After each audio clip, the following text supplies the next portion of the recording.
ಸ್ನೇಹಿತರೆ, ಸೊ ನಿಮ್ಗೆಲ್ರಿಗೂ ಗೊತ್ತಿರುತ್ತೆ ನಮ್ಮ ಗಜೇಂದ್ರ ಇವಾಗ ಎಲ್ಲಿದ್ದಾನೆ ಅಂತೇಳಿ. ನಮ್ಮ ಬೂದಿ ಪಡ್ಗ ಕ್ಯಾಪ್ನಲ್ಲಿದ್ದಾನೆ. ಸದ್ಯಕ್ಕೆ ಕೆ ಗುಡಿಯಿಂದ ಅವನ್ನ ಅಲ್ಲಿಗೆ ಮೂಮೆಂಟ್ ಮಾಡಿದ್ದು ತುಂಬ ಜನರಿಗೆ ಬೇಜಾರು ವಿಷಯನೇ. ಏನಕ್ಕಂತಂದರೆ ಕೊನೆಯ ಕಾಲದಲ್ಲಾದರೂ ಅವನ್ನ ನೋಡ್ಕೋಬೋದಿತ್ತು. ಏನಕ್ಕೆ ಈ ಮಾತು ಹೇಳ್ತಾ ಇದ್ದೀನಿ ಅಂತಂದರೆ, ಸದ್ಯಕ್ಕೆ ಈ ಬೂದಿ ಪಡ್ಗ ಕ್ಯಾಂಪ್ನಲ್ಲೆಲ್ಲ ಅಷ್ಟೊಂದು ನಮ್ಮ ಜನರು ಹೋಗಿ ನೋಡೋಕ್ಕಾಗಲ್ಲ.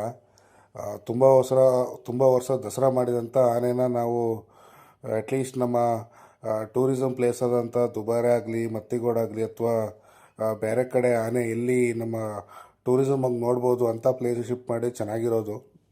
ಸೊ ಏನಕ್ಕೆ ಹೇಳ್ತಾ ಇದ್ದೀನಿ ಅಂತಂದರೆ, 18 ವರ್ಷ ದಸರಾ ಮಾಡಿದ ಆನೆ ನಮ್ಮ ಜನರು ಗೊತ್ತಾಗಬೇಕಲ್ವ. ಸೊ ಯಾಕಂದರೆ ಇಂಥ ಲೆಜೆಂಡ್ ಆನೆಗಳಿರೋದೇ ಅಪರೂಪ. ಇವಾಗ ಅರ್ಜುನ, ಅಭಿಮನ್ಯು ಬಿಟ್ಟರೆ, ನಮ್ಮ ಸರಳ, ವರಲಕ್ಷ್ಮಿ ಈ ಥರ ಆನೆಗಳು ಬಿಟ್ಟರೆ ನೆಕ್ಸ್ಟ್ ಉಳ್ಕೊಂಡೇ ನಮ್ಮ ಗಜೇಂದ್ರ ಆನೆ. ಏನಕ್ಕೆ 18 ವರ್ಷ ದಸರಾ ಮಾಡಿ ಹಾಗೆ ಪಟ್ಟದಾನೆ ಆಗಿ ತುಂಬ ಕಾರ್ಯಾಚರಣೆಗಳಲ್ಲಿ ಇವನು ಕೂಡ ಭಾಗವಹಿಸಿದ್ದಾನೆ. ಹಾಗಾಗಿ ನಾವು ಒಂದು ಆನೆ ಪ್ರೇಮಿಗಳಾಗಿ ಒಂದು ರಿಕ್ವೆಸ್ಟ್ ಮಾಡ್ತಾಯಿದ್ದೀವಿ. ಅಟ್ಲೀಸ್ಟ್ ನಮ್ಮ ಗಜೇಂದ್ರನನ್ನು ನಮ್ಮ ದುಬಾರೆ ಹಾಗೂ ಮತ್ತಿಗೋಡು ಕ್ಯಾಂಪ್ ಕಡೆ ಶಿಫ್ಟ್ ಮಾಡಿದರೆ ನಾವುಗಳು ಕೂಡ ಕೊನೆಗಾಲದಲ್ಲಿ ಎಲ್ಲ ನಾವುಗಳನ್ನೋದಕ್ಕಿಂತ ನಮ್ಮ ಆನೆ ಪ್ರೇಮಿಗಳೇ ಏನಿದ್ದಾರೆ ಅವನೋಗಿ ನೋಡ್ಬೋದಿತ್ತು.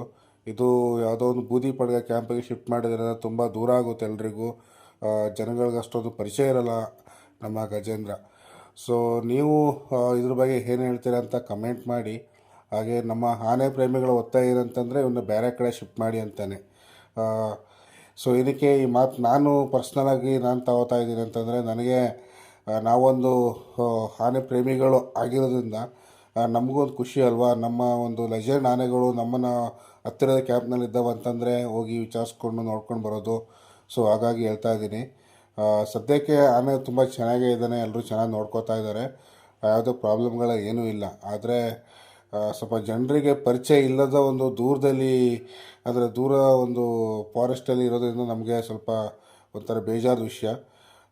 ಹಾಗಾಗಿ ಆದಷ್ಟು ಬೇಗ ನಮ್ಮ ಮಾನ್ಯ ಸಚಿವರು ಯಾರಿದ್ದಾರೆ ಅವ್ರನ್ನ ಬಗ್ಗೆ ಥಿಂಕ್ ಮಾಡಿ ನಮ್ಮ ಗಜೇಂದ್ರನ ಒಂದು ಮತ್ತಿಗೋಡೋ ಒಂದು ದುಬಾರೆ ಕಡೆ ಶಿಫ್ಟ್ ಮಾಡಿದರೆ ಚೆನ್ನಾಗಿರುತ್ತೆ. ಸೊ ನಿಮಗೂ ಇದೊಂದು ಇಷ್ಟ ಆಗಿದೆ ಅನ್ಕೋತೀನಿ. ನೀವು ಕೂಡ ಕಮೆಂಟ್ ಮಾಡಿ, ಶೇರ್ ಮಾಡಿ. Thank you so much.